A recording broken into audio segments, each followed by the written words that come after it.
Miss হবে না আপনার পছন্দের টিভি শো। দেখুন জি5 অ্যাপে একদম ফ্রি।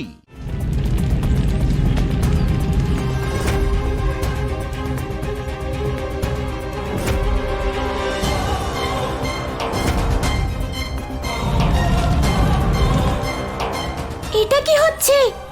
হোলিকা এত বিশাল আকারের, কিন্তু এটা কি করে সম্ভব?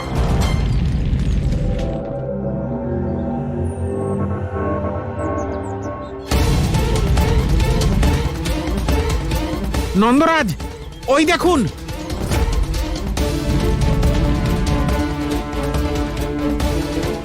ওই পর্বতের সমান রাক্ষসী কে? নন্দরাজ, মনে হচ্ছে এই সেই নারী যার কথা বলরাম বলেছিল। কিন্তু এ তো দেখছি বিশাল। নন্দরাজ, কিন্তু এত বড় রাক্ষসীকে প্রতিরোধ এই লাঠির সাহায্যে কি করে করব? তুমি ঠিকই বলেছ, বৃন্দাবনকে সুরক্ষিত করতে হবে। তাই আমাদের বৃন্দাবনে যেতে হবে। চলো। চলুন। কানাই, হোলিকাকে যতই শাস্তি দেওয়া হোক না কেন, তার আকার ততই বিরাট হয়ে উঠবে। তার মানে দাদা হোলিকাকে শাস্তি দিতে গেছে। দাদাকে আটকাতে হবে,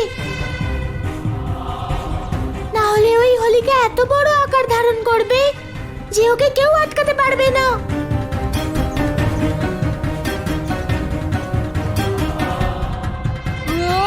দাদা দাঁড়াও, একবার ভালো করে হোলিকাকে দেখো।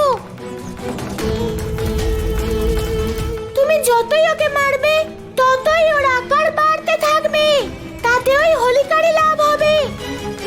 নারায়ণ নারায়ণ, এসব কি হচ্ছে প্রভু? শেষ অবতার বলরাম ওই হোলিকাকে যত শাস্তি দিচ্ছেন, হোলিকা সেই অনুপাতে বেড়ে চলেছে কেন প্রভু? দেবর্ষি, হোলিকার ধারণ করার শক্তি আছে। কোনো দিব্যপুরুষ যদি তার সঙ্গে যুদ্ধ করেন, হোলিকা তার শক্তিকেও নিজের মধ্যে ধারণ করবে। নারায়ণ নারায়ণ, আমি বুঝতে পেরেছি প্রভু। এবার আমি তোমাকে বিনাশ করব। দাদা সরে যাও। কানাই, আমার হাত ছেড়ে দে। বিনাশ করতে দে ওই হোলিকাকে।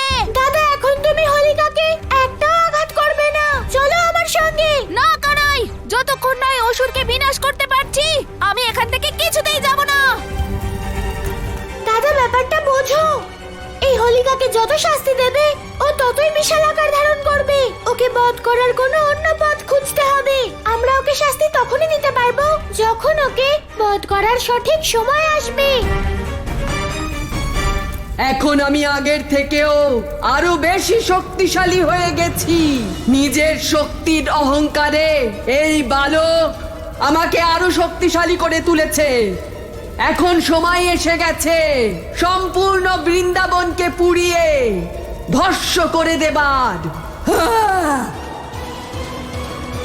গুরুদেব, আমরা আজ পর্যন্ত আমাদের জীবনে এরকম বিশাল এবং এরকম ভয়ানক রাক্ষসী দেখিনি। আমরা এখন কি করব? গুরুদেব, এমন মনে হচ্ছে যেন এই রাক্ষসী এক চলমান আগ্নেয়গিরি। এবার আপনি কিছু করুন গুরুদেব, না হলে আমরা কেউ জীবিত থাকবো না। নন্দরাজ, নন্দরাজ, ওই রাক্ষসী তো এইদিকেই আসছে। যত তাড়াতাড়ি সম্ভব আমাদের বৃন্দাবনবাসীদের বৃন্দাবন ছেড়ে চলে যেতে হবে। চলো। না, এই সমস্যার সমাধান পালিয়ে গিয়ে নয়, বরং ভক্তির দ্বারা সম্ভব হবে। কি করে গুরুদেব? ভগবান বিষ্ণুর মূর্তিকে আমাদের 5 দ্রব্য দ্বারা অভিষিক্ত করতে হবে, বিধিবদ্ধভাবে তাঁর পূজা করতে হবে। কিন্তু গুরুদেব, তাতে কি হবে? ভগবান তার ভক্তদের কখনো ক্ষতি করেন না। যেভাবে নারায়ণ তার ভক্ত প্রহ্লাদকে রক্ষা করেছিলেন, সেভাবে তিনি আমাদেরকেও রক্ষা করবেন। তোমরা প্রস্তুতি নাও আর সব প্রভুর ওপর ছেড়ে দাও। হ্যাঁ গুরুদেব।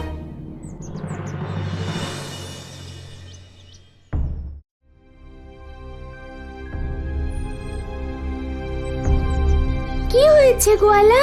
কেন আমাকে ডেকেছো এখানে? গোপিনী, তোমার সঙ্গে আমার একটা দরকারি কাজ আছে। কাজ আছে সে কথা তো বুঝলাম, কিন্তু আগে এটা বলো যে ভক্তির দ্বারা হোলিকার সম্মুখীন কি করে হব? গোপিনী, সেটাই তো বলার জন্য তোমাকে এখানে ডেকেছি।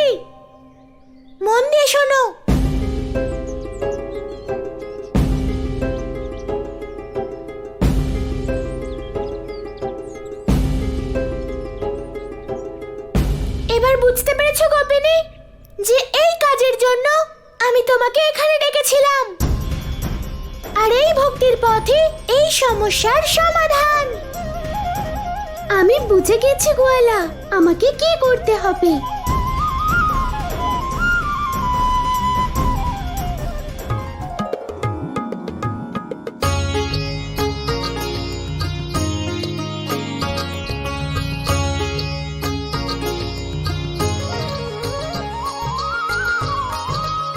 নন্দরানী, মধু এই পাত্রে ঢেলে দাও।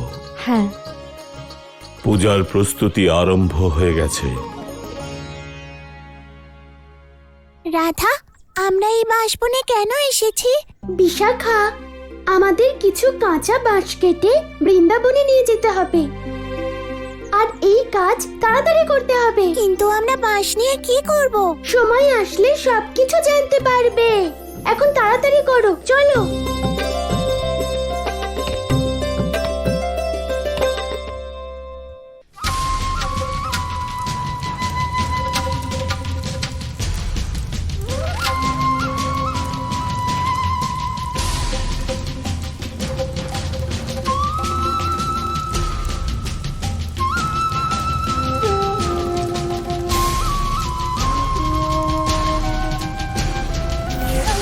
নারায়ণ নারায়ণ। দেবী হোলিকা, নারদ মুনির প্রণাম গ্রহণ করুন। দেবতাদের ঋষি, আবার কি ক্ষতি করতে এসেছো আমাদের অসুরদের? নারায়ণ নারায়ণ, আপনি এত ক্রোধিত হবেন না দেবী। আমি তো সুর অসুর সবারই শুভচিন্তক। আপনার কাজে সাহায্য করতে এসেছি দেবী, সঠিক পথ দেখাতে এসেছি।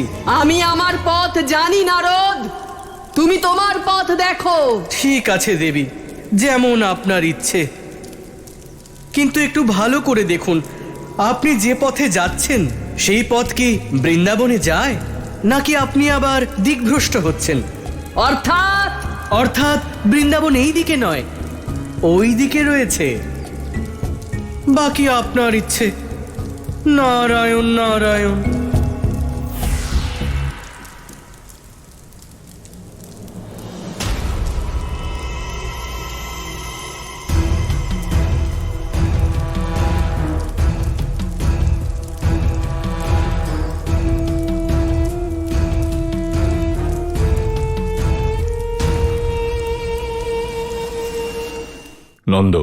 নন্দরানী, পুজোর প্রস্তুতি হয়ে গেছে।